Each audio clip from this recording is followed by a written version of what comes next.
story behind the reason I joined the project is that I got a phone call from a gentleman that I met in Temecula locally through a business associate.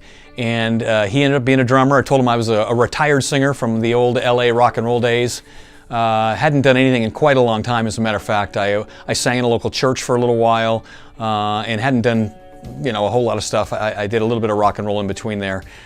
But it excited me a little bit because it was local. It was Temecula, and I was used to having to drive far and long to make anything happen in my music. And so I showed up to the first rehearsal and saw what was going on, was immediately interested.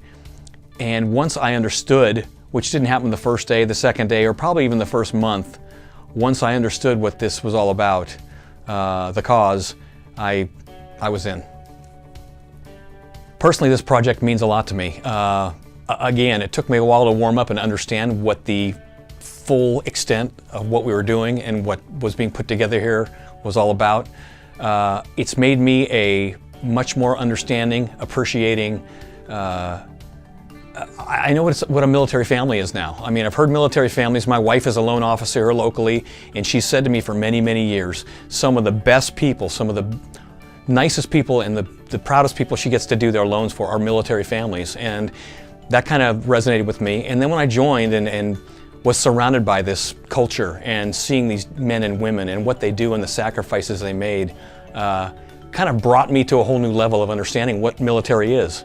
It is its heart, its soul, and its dedication and sacrifice. And for me personally, it has been inspirational.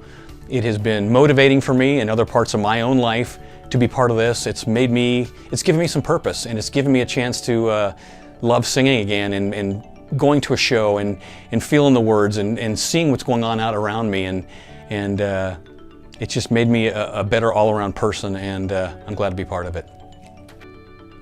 I think the final impact for this project, or what I'll remember most personally and what I'd like to leave behind, would be just the cause and being part of something and again, understanding, getting a small glimpse of what it's like to really be a military person and really the sacrifice they made day in and day out, and the ugliness of war, and seeing these guys come back that are sometimes devastated, from the injuries and the things they face, but picking themselves up and going on with life. And when I think about myself and I have a bad day or I have something in my life that isn't right, I say, look around you. Look what these men and women have sacrificed and given. And I'm hoping that what we do impacts them. I know it is, not hoping. I know what we do impacts them and will make their lives better. So again, personally, it's made my life better from being part of this, and the cause is awesome, and the result of our cause is helping these men and women come back to society, get back into life, and move on and enjoy what's out there. And I just hope that sticks. I hope that, not hope, again, I know that we're impacting these people in a positive way, and I'm going to take that with me forever, that I was able to help in one small way as a civilian guy coming into a military surrounding and situation, and being able to offer what I can from there. And that's it.